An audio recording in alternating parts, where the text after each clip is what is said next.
And welcome everybody to One Heart, One Mind. And I have this really great song, at least I think it's a great song. Did you want to say something, Rob? Oops. Actually, I'll take this opportunity. Can you hear me? Yes.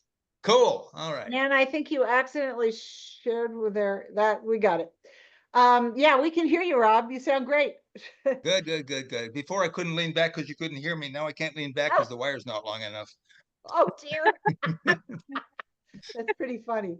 All right, I have this song that I found by Michael Gott that I think goes really well with what we're talking about today. So I am going to play it, get it up here on my, oops, it's not quite what I wanted to do. I want to share my sound first.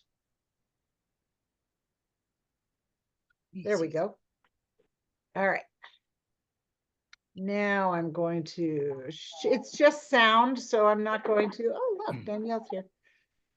I'm just going to do audio, computer audio, and share. And let me know if you can't hear this for some reason. Should be able to.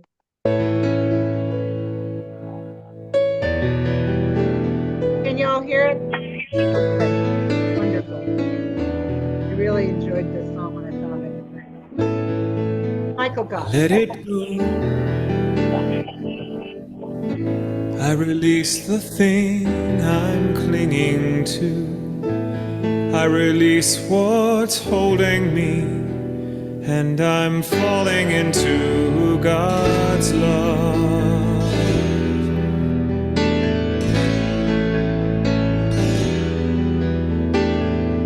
I let it be. There's nothing more I need to do. Nothing more to say. I'm falling into God's love. I feel the Spirit holding me, and it is lifting me on high. I rise on a power can't see, and on the wings of love I fly. I fly.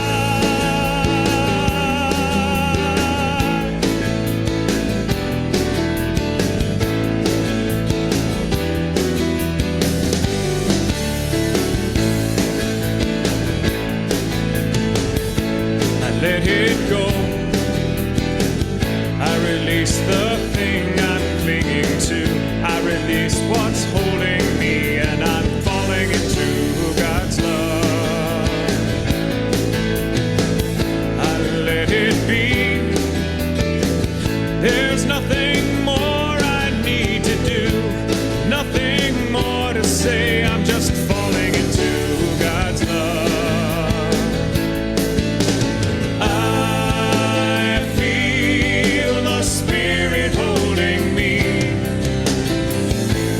It is lifting me on high.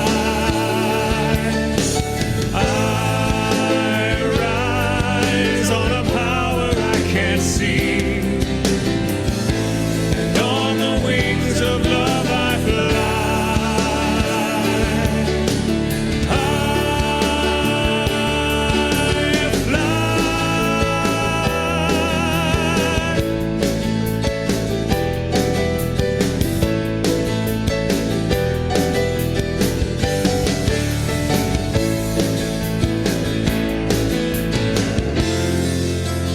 don't ask why.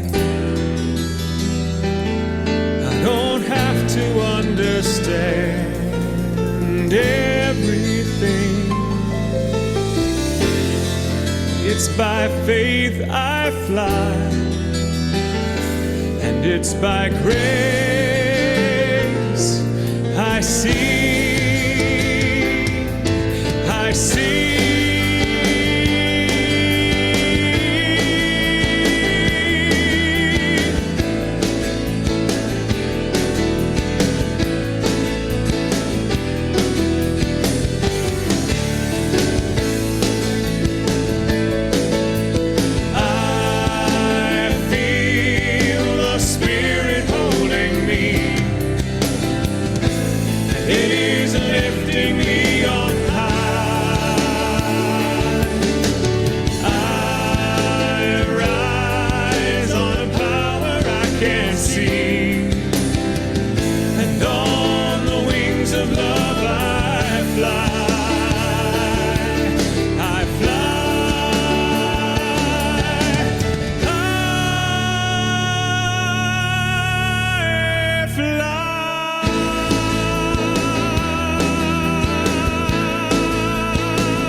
That got me,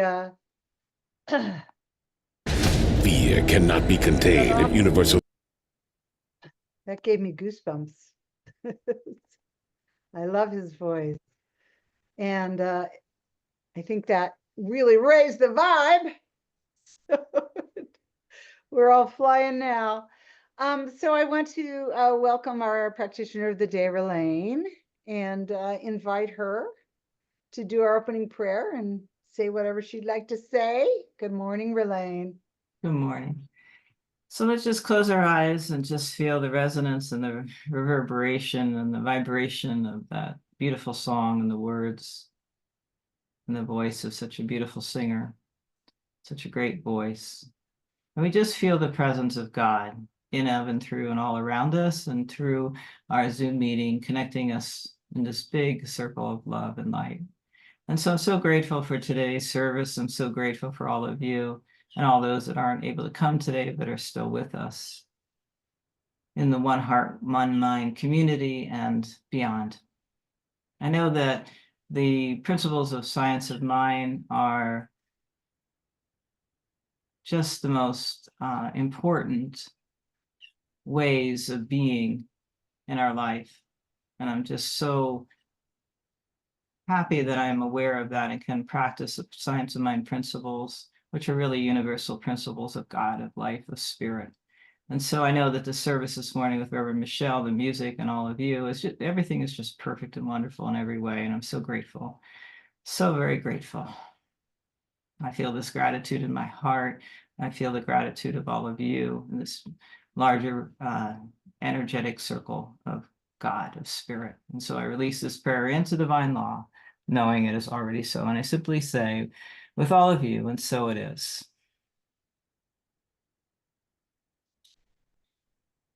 Well, not a surprise, I'm going to talk about a cat today. So there was this cat named Ted who lived in England with a family, and the family went on vacation.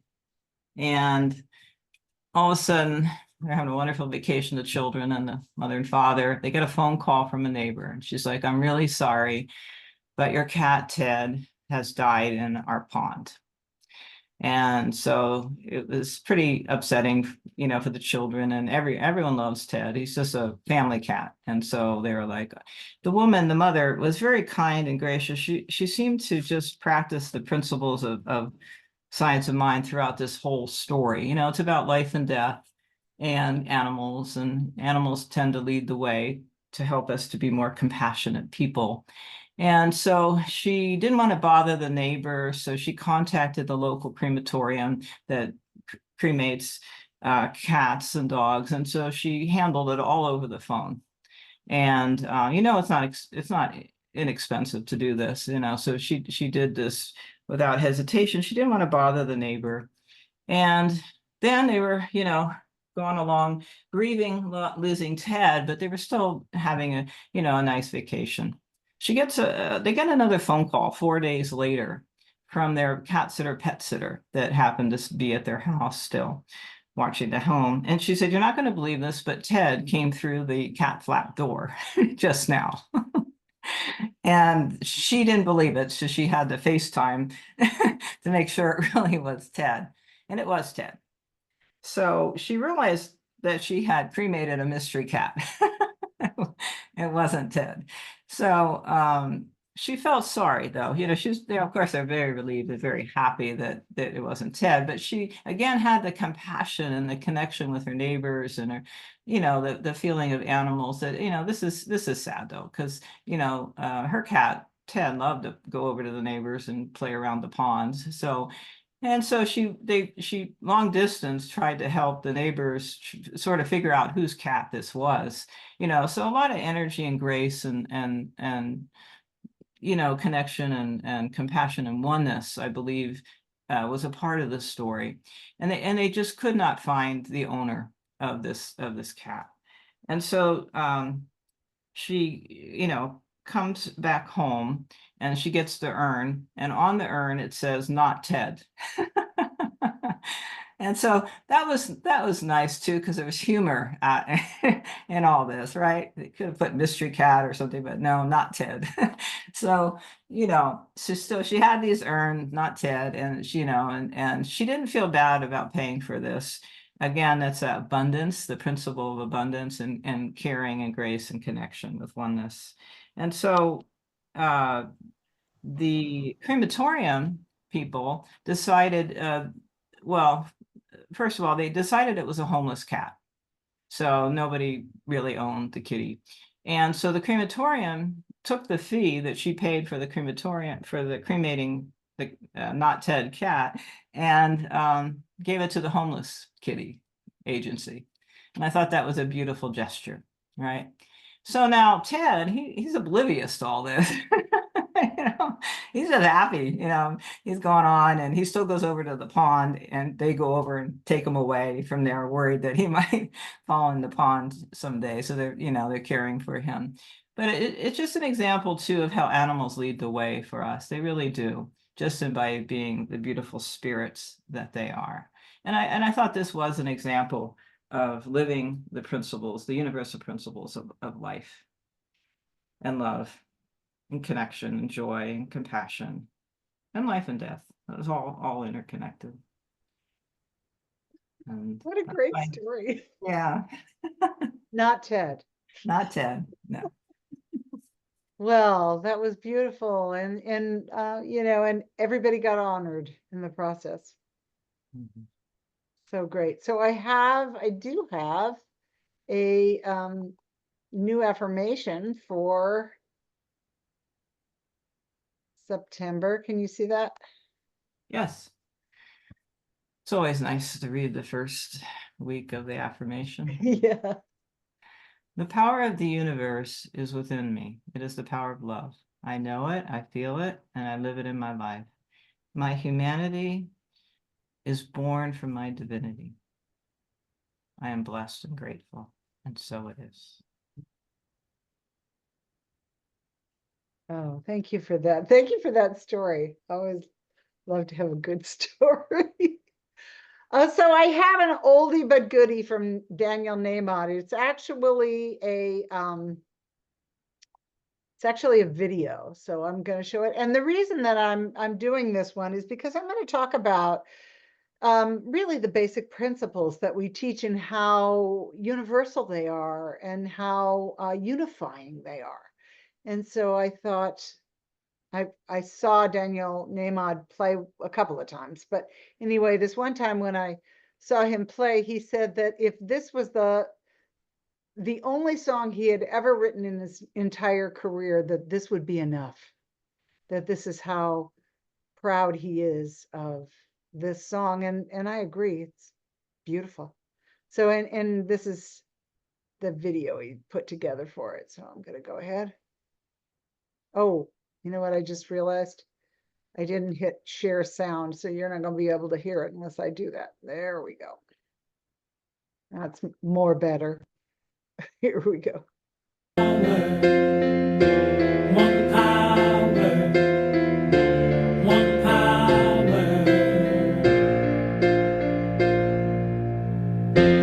one power, one power, one power.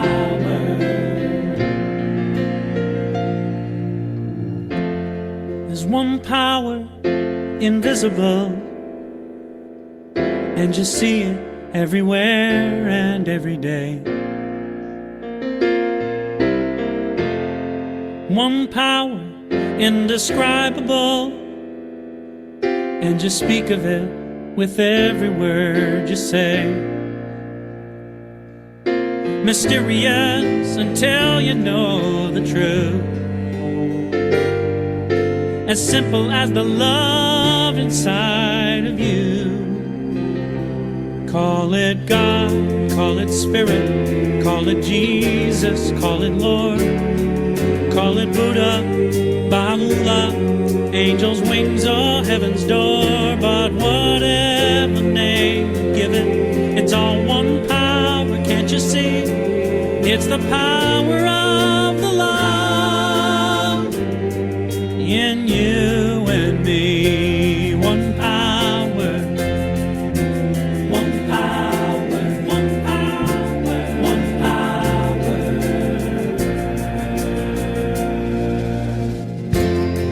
We speak so many languages, different clothing, different colors, different names. The different is only dangerous when we forget that in the heart we're all the same. And we'll remember once we close our eyes to see that such distances were never meant to be. Call it God, call it Spirit, call it Jesus, call it Lord, call it Buddha, Baha'u'llah, Hashem, or Heaven's Door. It's Muhammad, it's your mind, it's your soul, or it's your sign. It's the universe, it's music, Mother Earth, or Father Time. But whatever name you give it, it's all one power, can't you see? Whatever name you give it, it's the very air we breathe. Oh, it's the power of the love in you and me. One power, oh, one power, is what we are. One power, one power.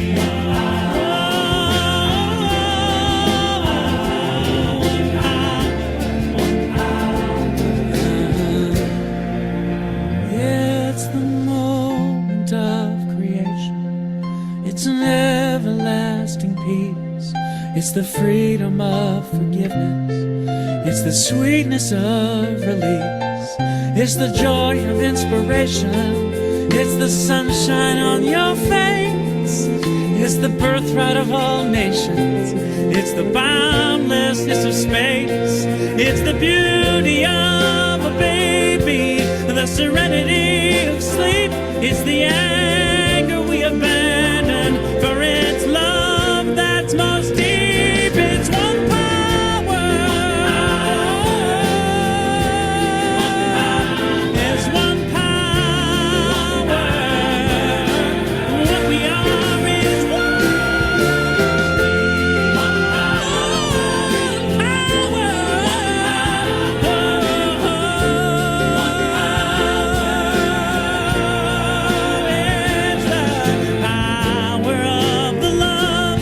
that lives forever in you and me.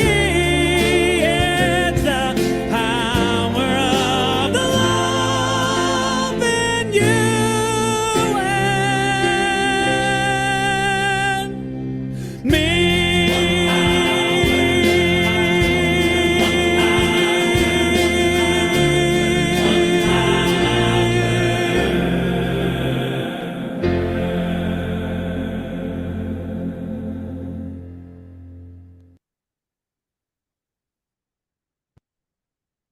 Oh, isn't that beautiful? No matter how many times I watch it, I still love it. Oh, so, I'm all filled up now. So good morning again, and welcome to One Heart, One Mind Center for Spiritual Living. Whether you're, I always say this, but I like to say it, whether you're joining us in real time or replay, you know, and I want to be clear that it's my intention that our service, no matter when you watch it, just uplifts and benefits your life in some way. So welcome to everyone, however you're connecting. There's a couple of things that I'd really like to talk about this week that have really been on my mind. And last week, as probably most of you know, we, especially those of you that live here in the San Diego area, know that we met in person at the Center for Spiritual Living, which is down in La Mesa. And, you know, it was great to be able to give hugs and to see each other in person and to be with the people of the Center for Spiritual Living. You know what, if I'm completely honest, I missed seeing the people who are part of our One Heart, One Mind family who are not in the San Diego area, which got me to really thinking about the value of technology and our ability to expand our spiritual family beyond just geographic limits. And the potential that we have to expand our reach, to connect, include, and to love so many more people. And when we set our intention into law to do that, it's going to happen. It is happening as I speak. And I often hear from people, mostly people who aren't regular attendees of the center, that being online just isn't the same as being in person. Well, it's true that we can't give physical hugs. But other than that, my experience is that there is a real palpable connection that happens online. I can feel the energy of each of you. Let me give you an example, and I have permission to use her as an example. I have never met Nan Brunn in person. Wonderful, incredible Nan. And yet I feel closer to her than I felt to many of the people I used to see every Sunday when we met in person. I'm getting to know her personality and her likes and her dislikes. And my heart certainly knows her as this beautiful expression of the divine, and she shows her love to all of us in so many ways by her words and her prayers and just her presence. I can feel her energy. And if that isn't what makes a spiritual community, then I don't know what does. My point is that we, like all of the conveniences that we use in our human experience, we get out of them what we put into them, what we intend to get out of them. The time and the energy that we put into using the gifts, the gift of technology in this particular example, that we've already been giving. And, if I don't flip the switch, the light is not going to come on. We have to participate with what we've been given.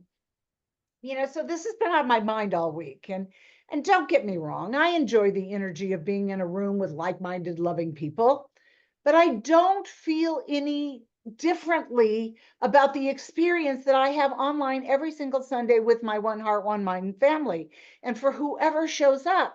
And I believe that it's important to recognize and feel gratitude for our online community.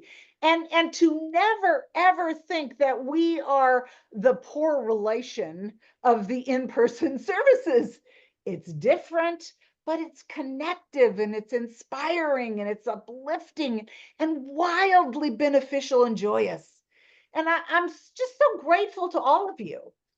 And so what I'd like to do is invite all of us to, when we speak about One Heart, One Mind, when we even think about One Heart, One Mind, when it enters our minds, to think about how it will feel, how it feels to know that One Heart, One Mind is reaching its full online potential, reaching new people, changing the energy. And we all know that the language of the universe is not English or Spanish or Farsi or whatever, it's frequency. So when we think of One Heart, One Mind, we raise our frequency and hold that habitually every time we think of our community. We elevate our feeling and to the level of what it will feel like when One Heart, One Mind actually reaches that maximum potential. How will it feel when that happens?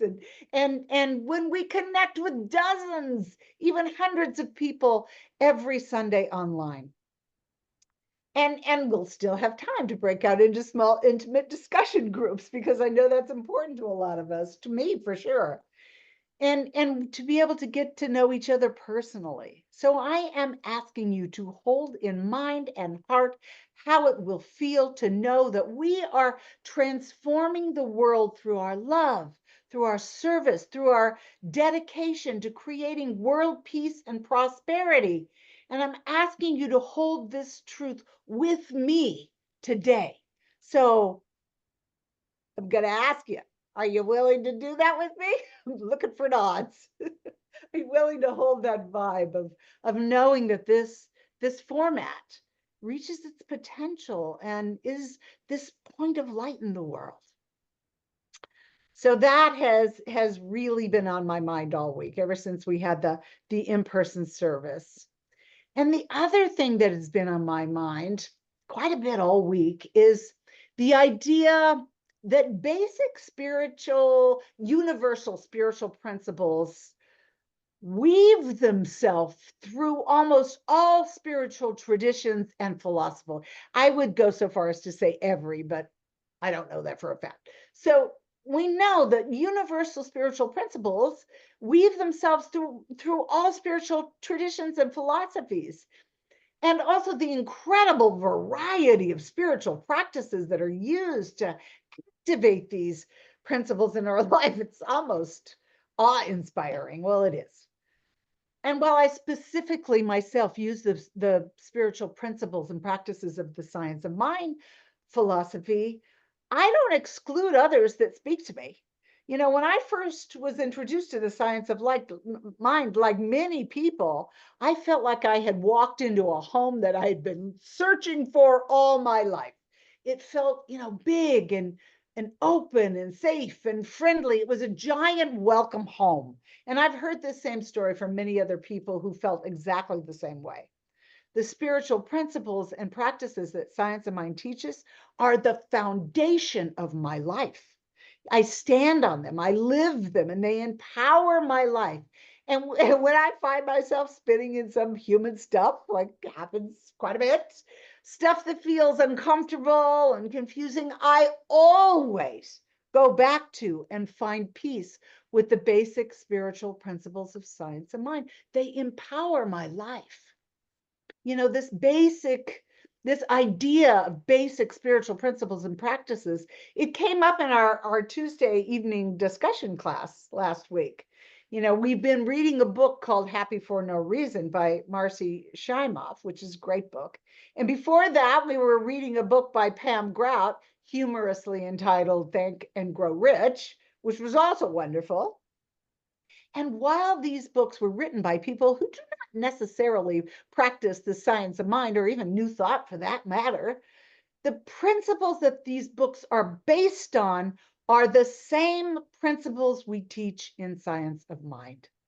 And personally, I've found that when I look at Science of Mind principles through the lens of other perspectives, through other traditions, through other philosophies, I get a deeper and more expansive understanding of the spiritual principles that I live my own life by.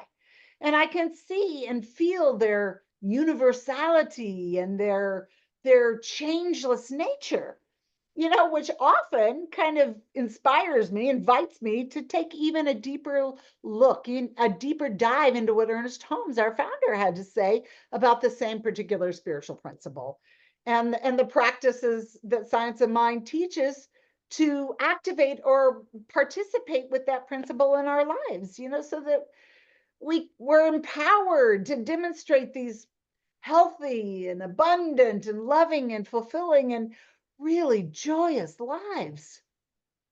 So let's take a look at the very basic spiritual principles and practices that Science of Mind teaches, and how they apply to and how they empower our daily lives.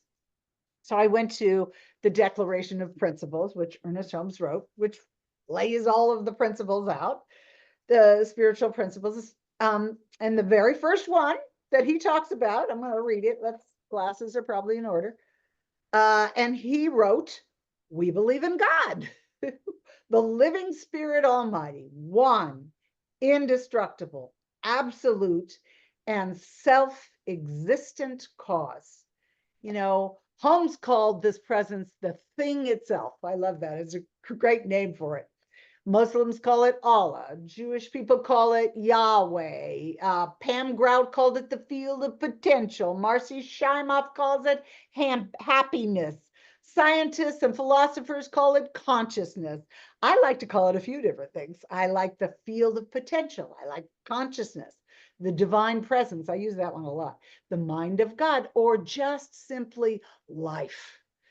I'm actually fond of the Star Wars reference to the Force. I like that. But I really like referring to it as a field, because a field is non-local and everywhere present. A field is unifying and can't be divided at all. So field works pretty well for me too. There are just so many ways of describing something that really is beyond description.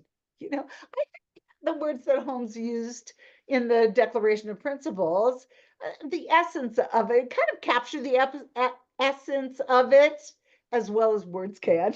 I mean, one, used one, meaning indivisible, contains everything. Indestructible, meaning it can't be created or destroyed. It just is. Absolute, it's all God. It doesn't contain anything else but itself. It's unadulterated. And self-existent, it exists independently of any other cause. Nothing created it. It's the only creative cause. I like to think of this presence, I like to think that it existed before the Big Bang, right? That there was this something before it exploded into form.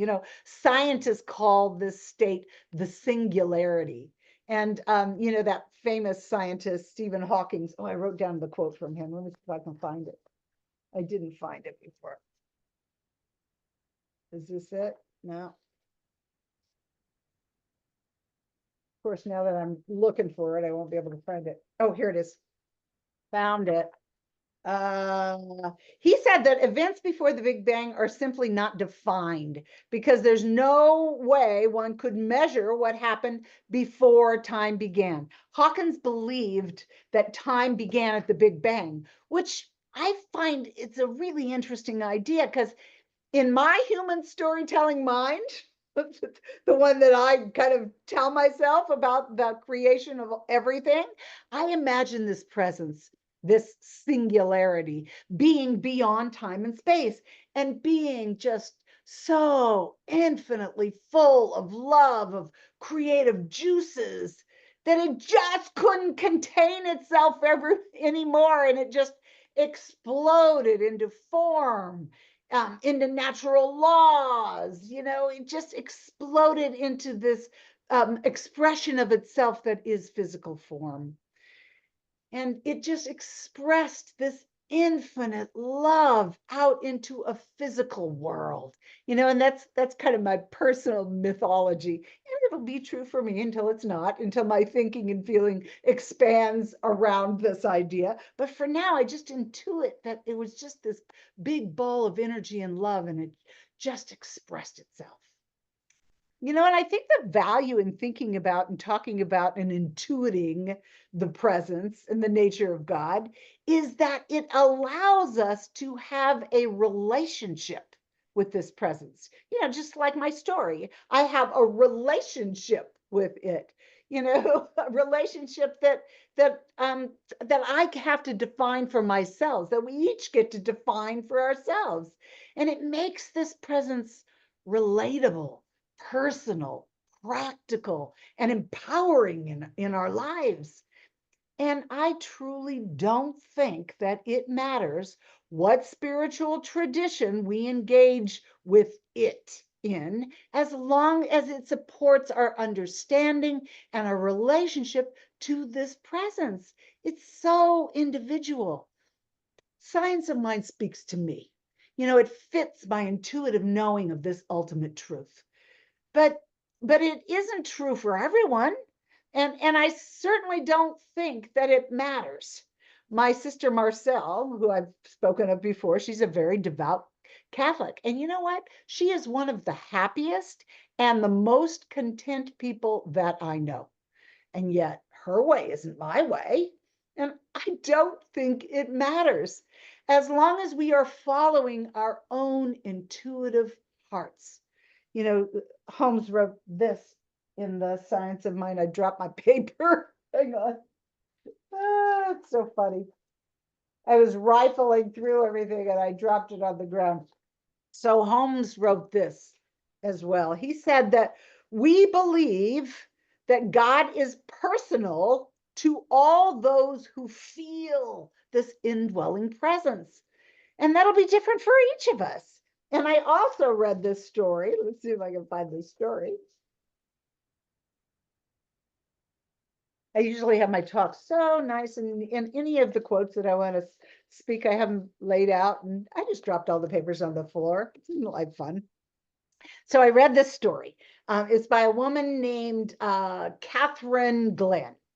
And at the age of 27, she was in the hospital recovering from surgery, and she had a near-death experience. And she shared this afterwards, and I'm just going to read it because she wrote it so beautifully. And she said, the enormity of this event had such an impact on my life. It opened windows and doors that to me that I never knew existed.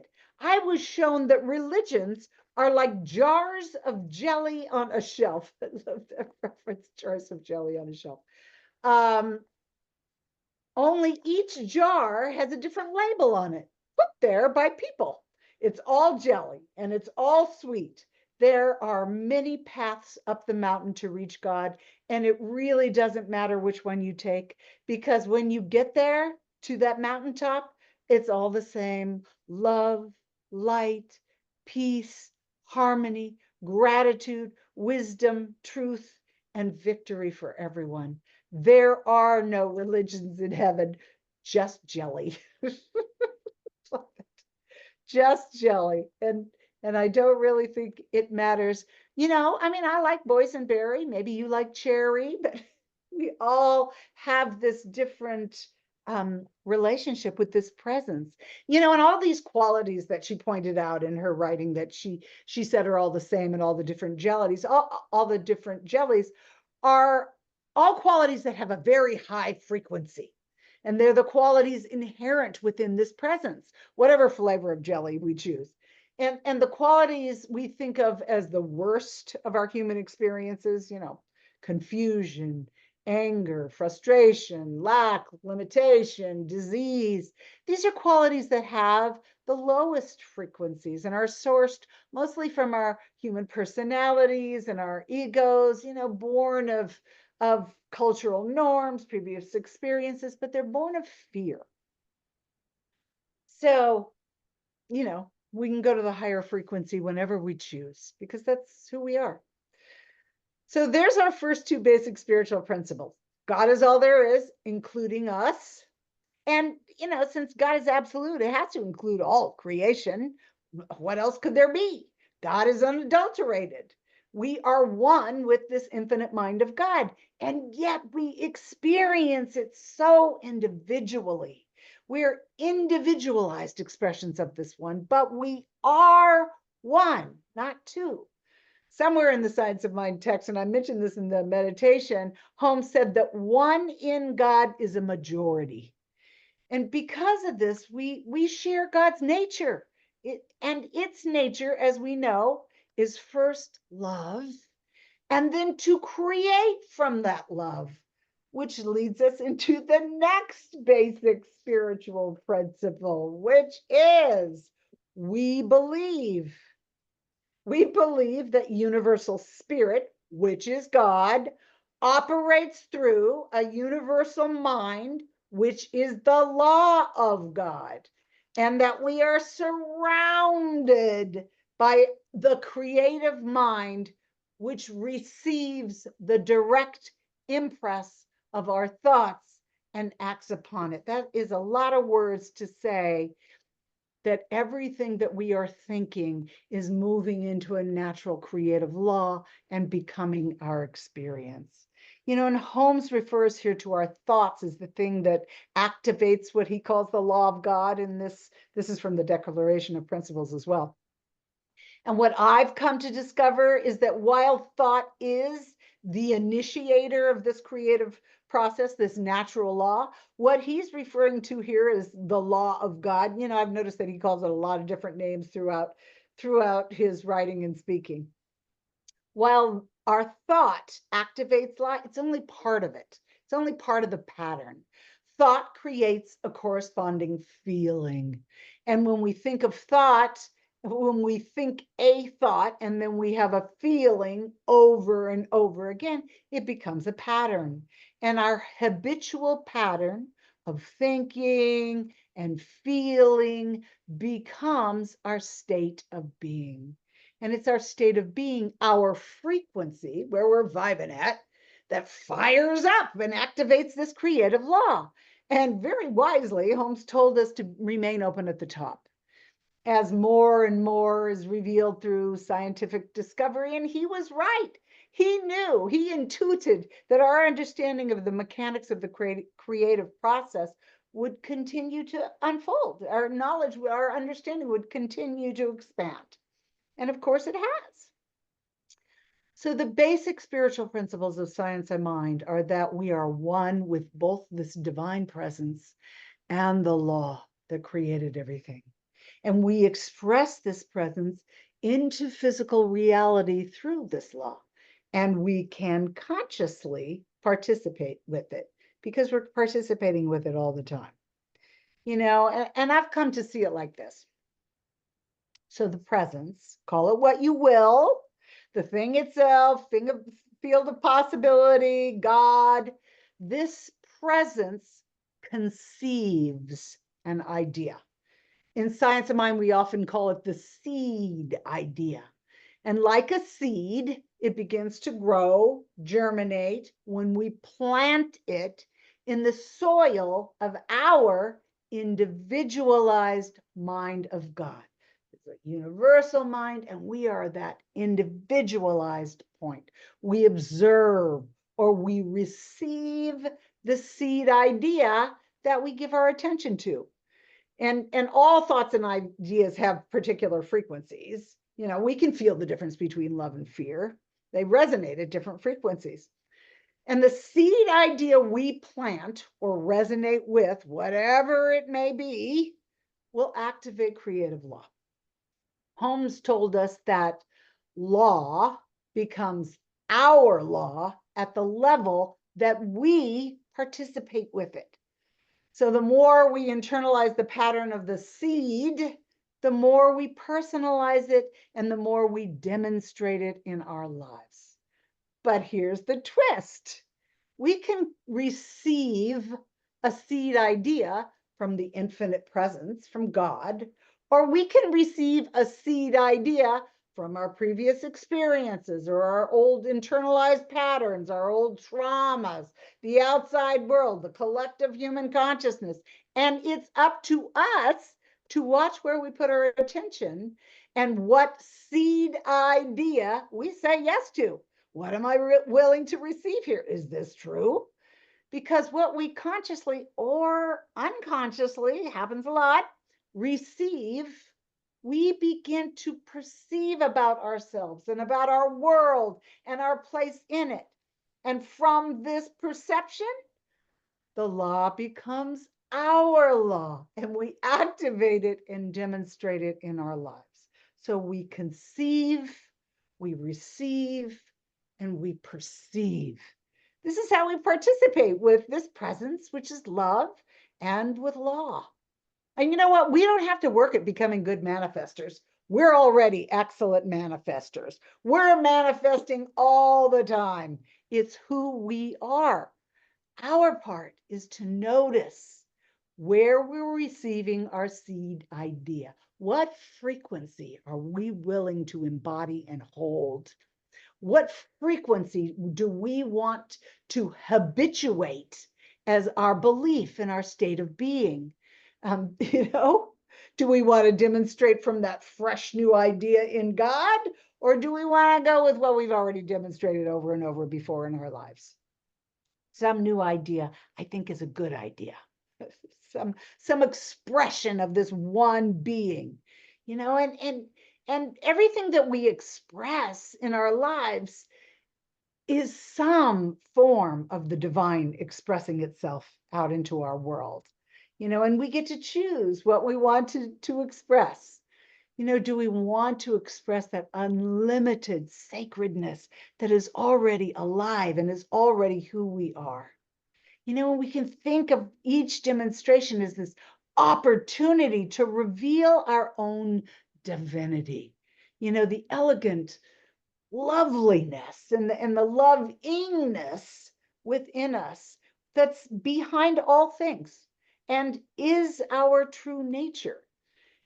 Personally, that is what I would like to demonstrate in my life. So let's move into prayer. Oh, we are one with this divine presence. Doesn't matter what we call it, doesn't matter what flavor of jelly we like best. However we personalize it and know it, it is personal and real and loving to us. We can feel its presence, its resonance in our life. We are one, and we're one with all of life. There is only one. So I speak my word for and about each and every person that's on this call, and each and every person that is not on this call. I speak my word about our One Heart, One Mind spiritual community and the potential and the expansion of it as we are holding that in mind. I speak my word about our country, our beautiful country that was born from perfect people, but perfect principles, standing in equality and love and justice. And let us uplift these sacred spiritual principles that we were created on to have them demonstrate and express in our country and the world. I stand on that. I speak my word about our beautiful Mother Earth, that she support us, continue to support us, and that we love her, and that she brings herself back into wholeness, as we know is the way of God. So for all of this, I'm so grateful. And I know that as I speak these words, they're already true in God. As we resonate at the frequency of their truth, we activate them and demonstrate them into physical form. So grateful. So I relax in knowing that all is well. I hold with you the wholeness of life.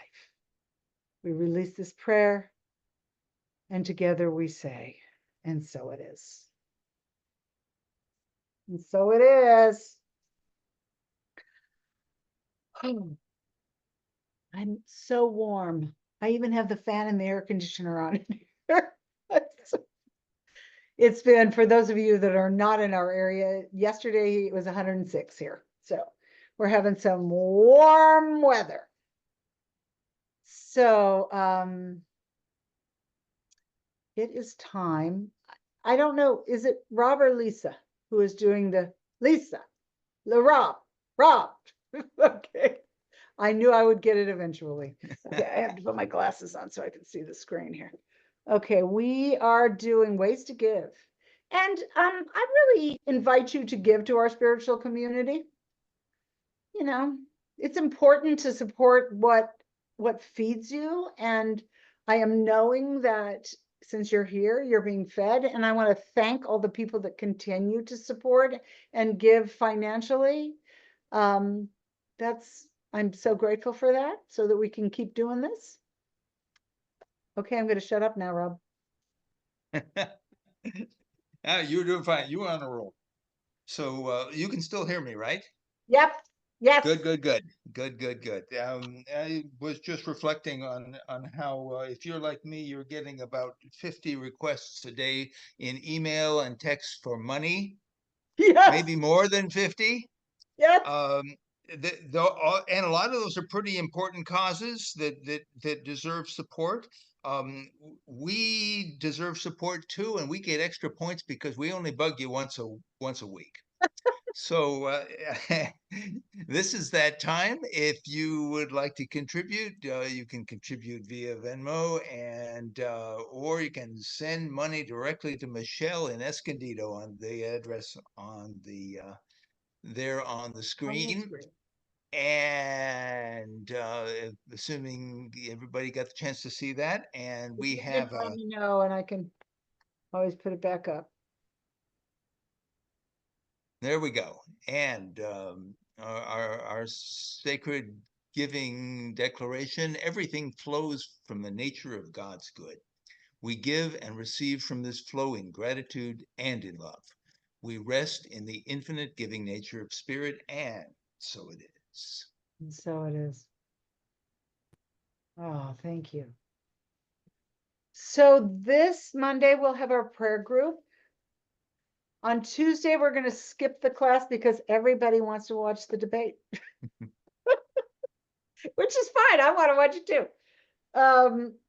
So we're going to skip this Tuesday, and then next Tuesday, I have to send out the 3rd chapter of Happy for No Reason. I'm loving this book. I loved the last one too, and so many different ways to look at spiritual principle.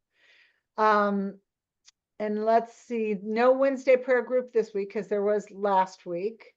And then we're back to Sunday again. So I think that pretty much covers it. Did I skip anything? Just a heads up for those that are in the San Diego area. I don't know if we're going to be Zooming or live streaming, but we're doing the Point Thanksgiving service on November 21st, which is the week before Thanksgiving, at the Poway Community Church. And I'm on the planning committee with Abigail, who's there, and it's going to be a good one. I think it'll be fun. So if you're in the area, write that in your calendar. Are we gonna stream it all? Do we know, Abigail? I don't know. I still have to talk with Mark Holland, the sound tech guy at the community church. Okay. I don't know. I know Okay. 2 years ago you were on the committee and I wasn't, so I don't know. Did we live stream it that time? We I did. think we did because I think We I did. viewed it that way. And that was I'll at the community church too, so maybe we will. Right. So I know that I'm supposed to maybe talk with him this week, so I'm going to ask him about live streaming as I well. think it would be great if we could do that. We could reach out to all kinds of people. That sounds But perfect. we'll see. More to come. Yeah. More to come. You got it. Yeah. Or will be revealed. And I think that's pretty much all we have for announcements. Does anybody have anything else they want to announce? Any Magdalene things coming up, Claire? Oh, actually, yes. Well, there Thank you you. go. Thank you for asking. I just actually, and I can put the link in the chat. I just announced a retreat that I'm going to be doing in November. If anybody feels called to come up to Oregon, or is in, some of us are already in Oregon. Wink, wink, nudge, nudge. And that's about Magdalene, Mary, and the Rose, really tapping into the Rose mysteries and working with rose flower, oil, essences, crystals, quartz to tap into the divine feminine and the sacred mysteries of Mary Magdalene. And that's called the Sisterhood at the Rose at the Balch Hotel, which is the hotel that Josiah and I own in the Columbia Gorge, which is outside of Portland. I will put the link in the chat. The other thing I wanted, and then I have some online things going on as well, which you can see at my on my website, which will show up there. And the other thing though that I wanted to mention, and part of why I wanted to pop in today, Michelle, is that 17 years ago today, you and Josiah and I stood in a labyrinth together. Oh, is this your anniversary? It's our wedding anniversary. Happy Yeah. anniversary. That was Yeah. so fun. That was out in Tequilma in Southern Oregon. Yeah. Yeah. Well, congratulations and happy Yeah. So I anniversary. just since it was Sunday and it Wow. happens to be, I just wanted to pop in and say thanks for being there and getting us started. Oh, it was fun. Yeah. You made it a was beautiful fun. bride. Thank you. Thank Oh, you. that was so Yeah. great. Yeah. So Okay, great. Thank you for that. Yeah, and if you send me that information, I can put it in the newsletter too. oh, that'd be fabulous. Okay. All right, I have one more song to kick us off. This one is Michael Gott again, just because he has something great to say, I think. Let me get it up. If I can find it. Here we go. Here it is. And this is let the world sing. And I like that idea of all of us singing together. So this one is not a video, so I'm just gonna share my computer sound. And if you can't hear it, let me know. But you probably can. All right, let's see. I'm doing the little dance. All right, there we go.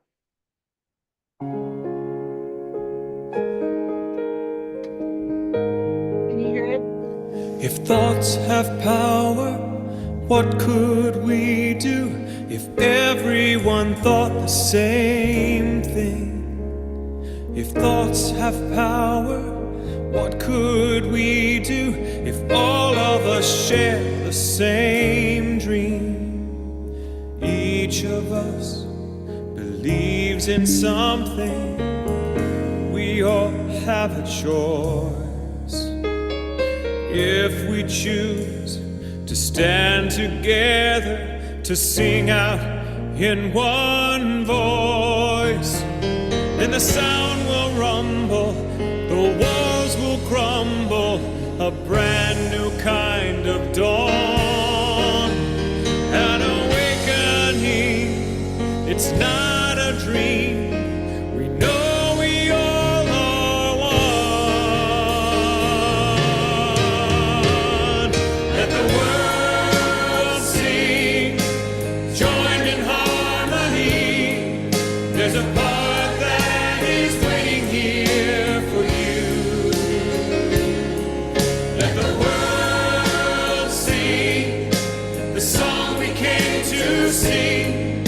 Together, who knows what we can do? In our dream of one world, of one life, can come true.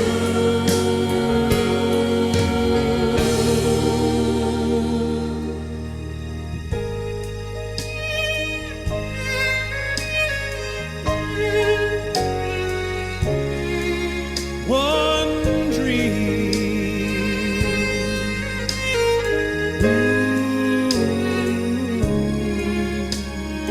Each of us believes in something. We all have a choice. So if we choose to stand together, to sing out in one voice, it's becoming clear. Change is near. We have to take a stand. We can work as one. The time has come. The future's in our hands. Let the world sing, joined in harmony.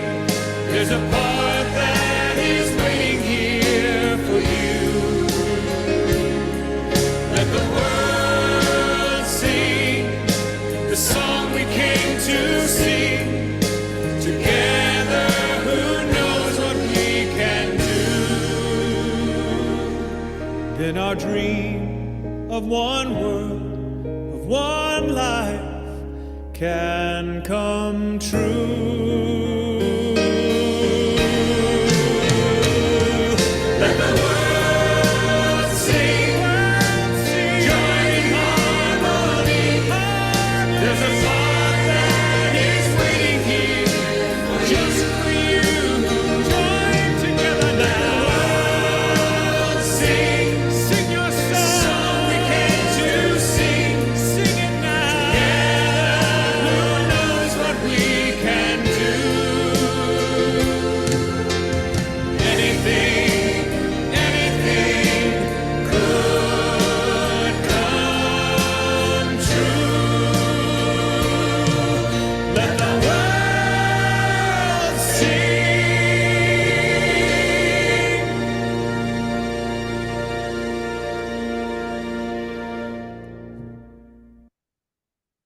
Yeah. Let's let the world sing. I love that. Oh, and I really am feeling like it's about us coming together and holding the space. I'm going to turn the recording off. So goodbye, recording people.